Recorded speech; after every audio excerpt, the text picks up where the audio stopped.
Well, well, well. So you want to stealth, huh? I could teach you some things, but first we will have to talk about your equipment. Follow me. Your equipment is your friend when you are stealthing. The most important thing about it are your skills and how you use those. Take a look at this inventory screen here.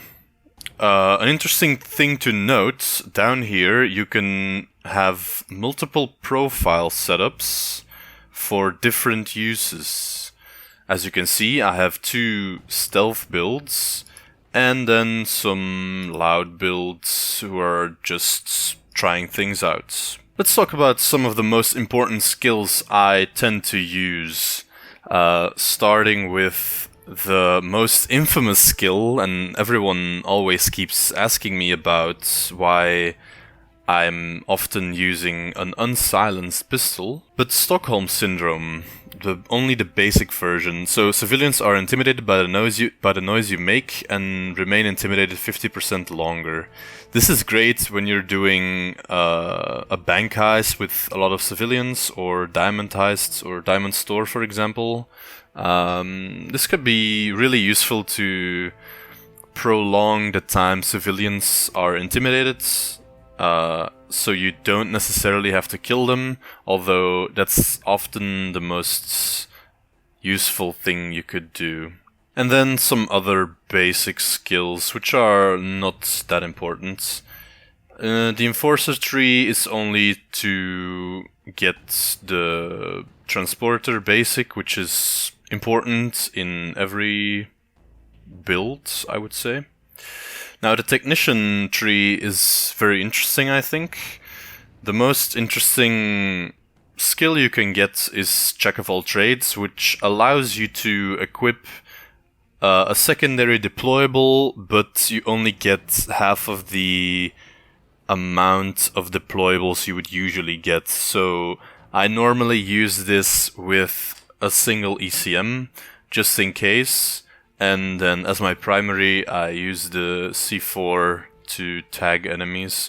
It's also a good idea to switch those around, so you have 2 ECM jammers and then 7 C4s, which is usually enough. So yeah, this skill just to get more C4 charges, and then some drill skills, which are very good as well, especially if you're doing a bank heist with a great, like a long timer. Some accuracy skills, nothing important, and then the Shinobi skill tree, which you should get all of the skills in here. They are all very useful. For example, gaining access to automatically marking people, gaining access to insider skills, more body bags, lockpicking, ECMs, just very, very useful all in all. This one is an interesting one. I usually take it just because the duration of enemies that they are marked is longer. It should work in stealth, technically. I'm not sure if it properly works, but I think it does. So increase the duration of marked enemies by 100%. Pretty good, I think. Some additional concealment, always good to have. And then totally nothing in the fugitive skill tree.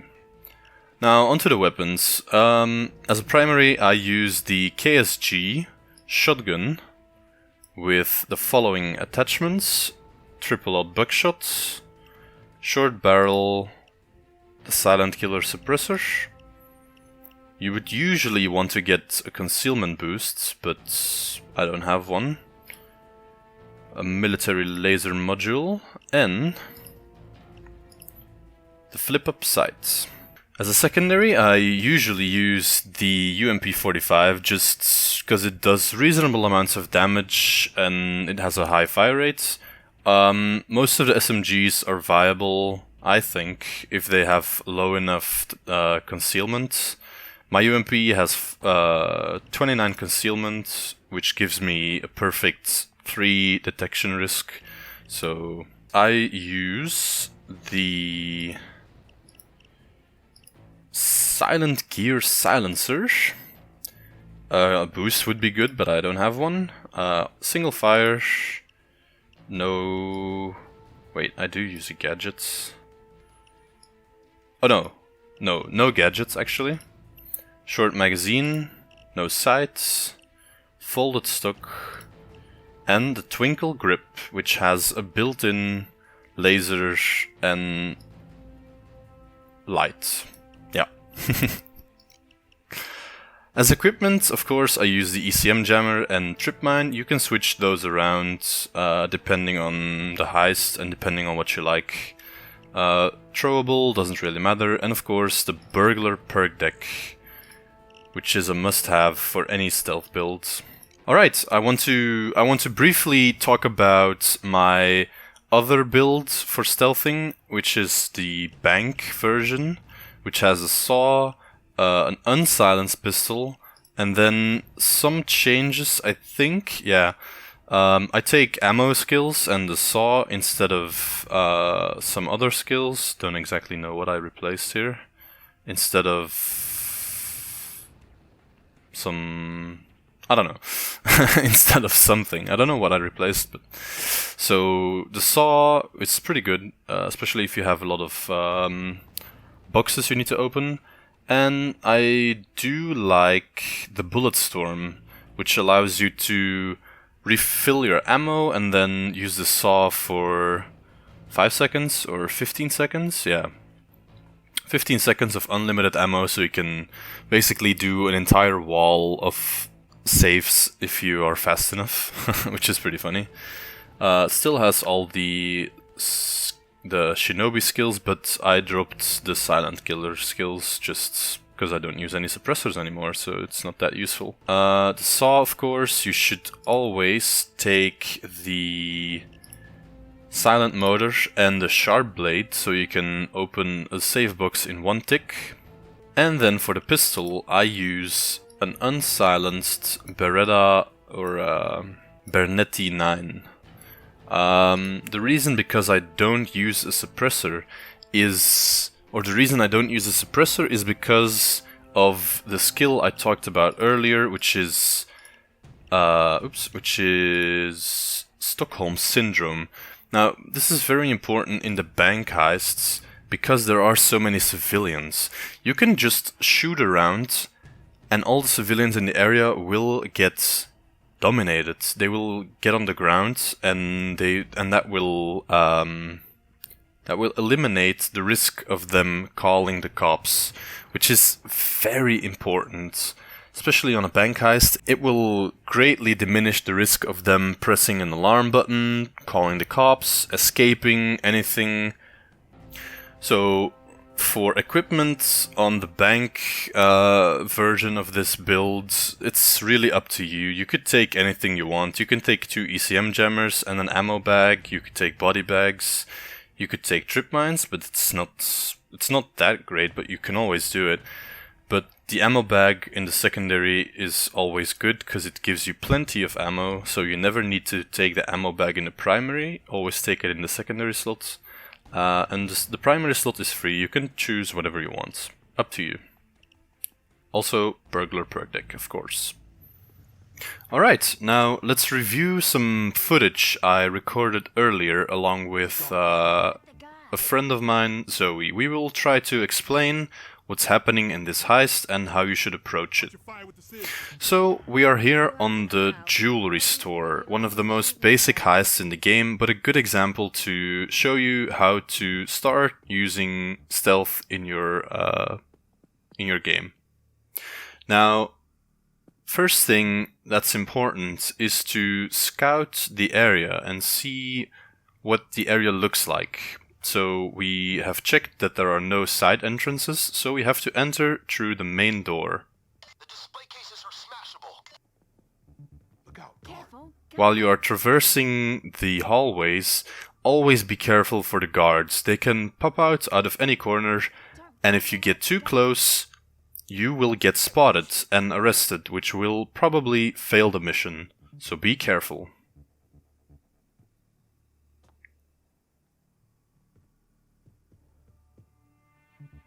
Right here we found a good spot to mask up and prepare our approach on the rest of the mission.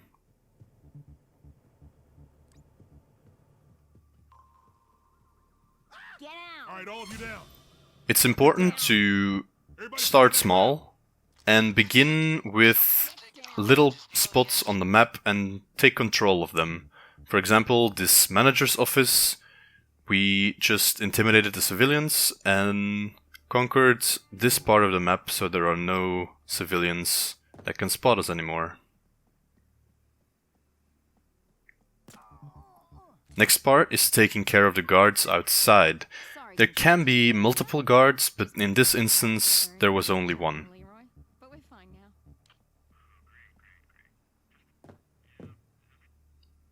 As you can see, Zoe's taking care of the guard.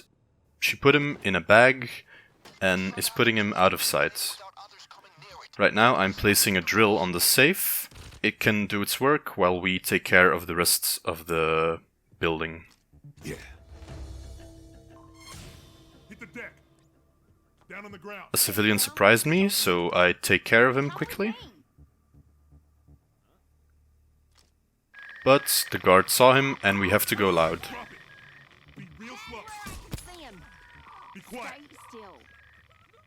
Lie down. It's very important to note that I placed an ECM jammer right before we went in, which prevents civilians and guards from calling the police. Now the only thing we had to do was make sure everyone is tied down and, of course, answer the pager once the ECM jammers are down. I'm good. How are you? Never mind. Get those bags to the car. As you can see, a new civilian approached the window and saw me, but no problem. At this point, we have control of the jewelry store and we can start moving the loot. I will probably speed it up a bit now, since there are no more important things to talk about.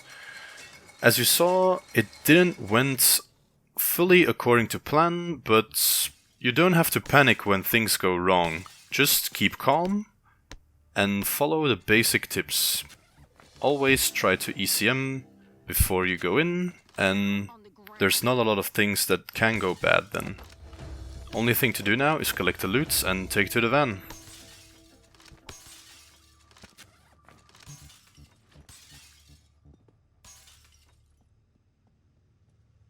Be still.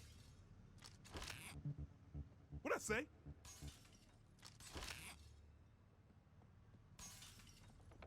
Get into the store. You know what to do. Let's get those jewels. Alright, now we are in the diamond store. Another interesting part. Make a note of the ATM machines, we will come back to it later. Make sure to scout the main area for guards and cameras, they will be important later as well. First stop is the camera room, which is located on the left side of the building. There will be one guard inside who is monitoring the cameras. As of now, the cameras are unable to detect us, which is a big advantage. Let's get lucky. This back area of the heist is filled with civilians. It's best to avoid it as long as possible. Guard, stay alert. Hey, watch for the cameras. Sorry, Control. I'm just really craving some good pudding. You got any?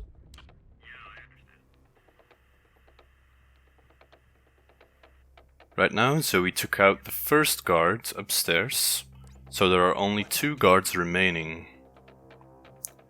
Take a note at where she placed the body bag.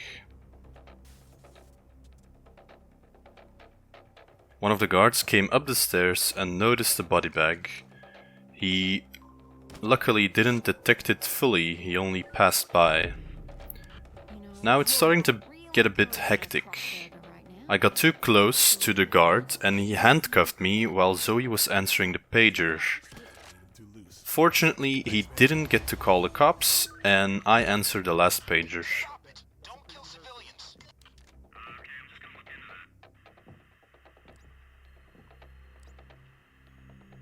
With all the guards down, we are now able to move on to the main part of the store, which has all the jewels.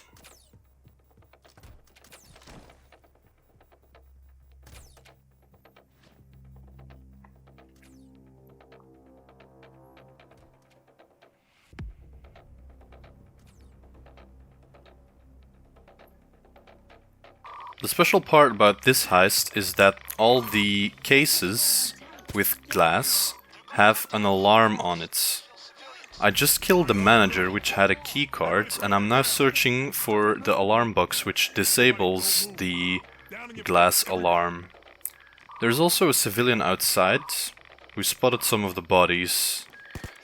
Unfortunately, you'll have to kill some of the civilians in the back who are running away, being scared. It's part of this heist and it's not nice, but it's just how it goes. Earlier I noticed the alarm box in the other room, so I'm going to get that one shortly after placing the drill on the safe. Have the drill do its thing without others coming near it. They might notice the sound. It can spawn in different places. These two rooms upstairs can have it, the camera room downstairs, and somewhere near the staircase. Right now, all that's left is to move all the loot to the van and finish the mission. That's what we're after. Get it to the van. Again, multiple civilians in the back will have to be dealt with.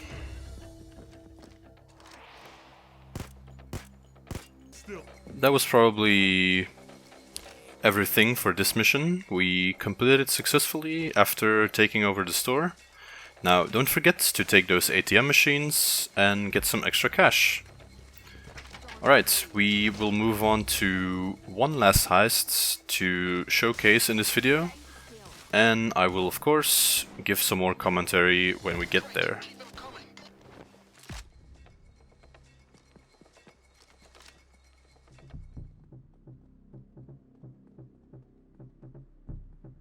Don't get caught on tape. Watch out. Guard. Alright, we are now on the bank heist. An important thing to note here is that you can look through these windows and see where the vault and the security room are. So right now, the security room is in the back, while the vault is in the front of the bank. There is one guard near the door, which is a perfect moment to take him out. As you know, I'm not using a silencer, so you have to get in close and hit him with your melee attack. Time to make the world burn.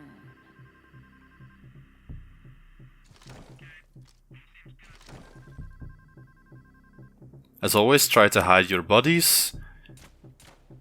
And if you can, get any civilians that are roaming around in the area. Now that you've taken a hostage, the police assault's going to take more time. Follow me.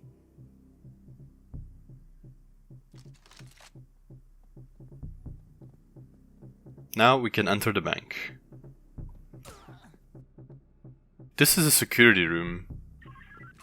Zoe just shot the guard through the door, not sure how she did it, and used an ECM jammer to open the door. This is part of the skills we talked about earlier, which allows us to open security doors with an ECM instead of a key card.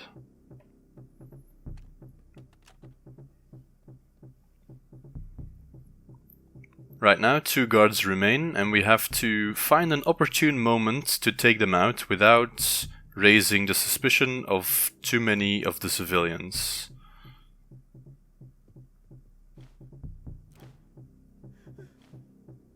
Down.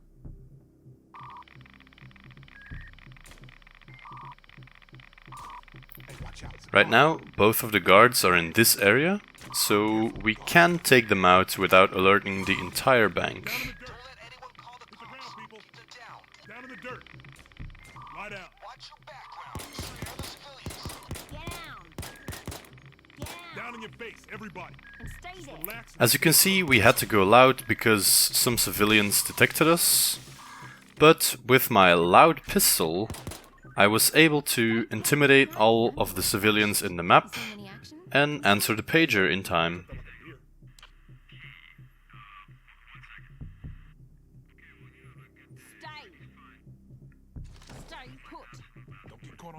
As you can see, this was a pretty effective way to take out the entire bank.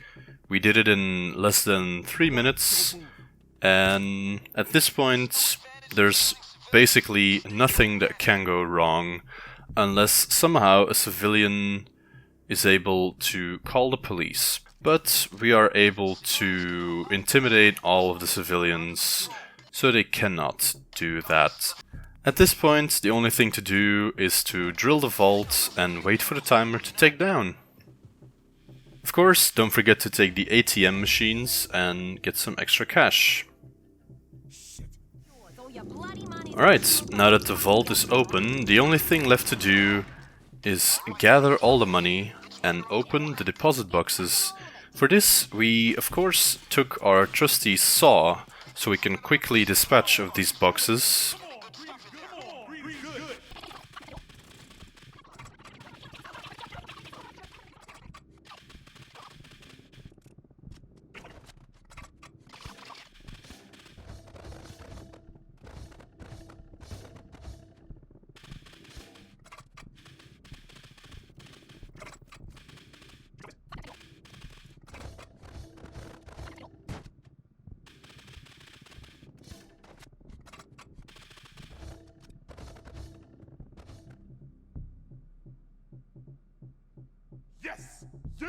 Perfect! Now that we've emptied the vault, the only thing left to do is move the bags to the van. I sincerely hope you have learned something about stealthing in this video. If you have any further questions, you can always contact me in the comment section or join the Discord server and ask me in person. As always, I hope you enjoyed the video and hope to see you in the next one. Take care and goodbye.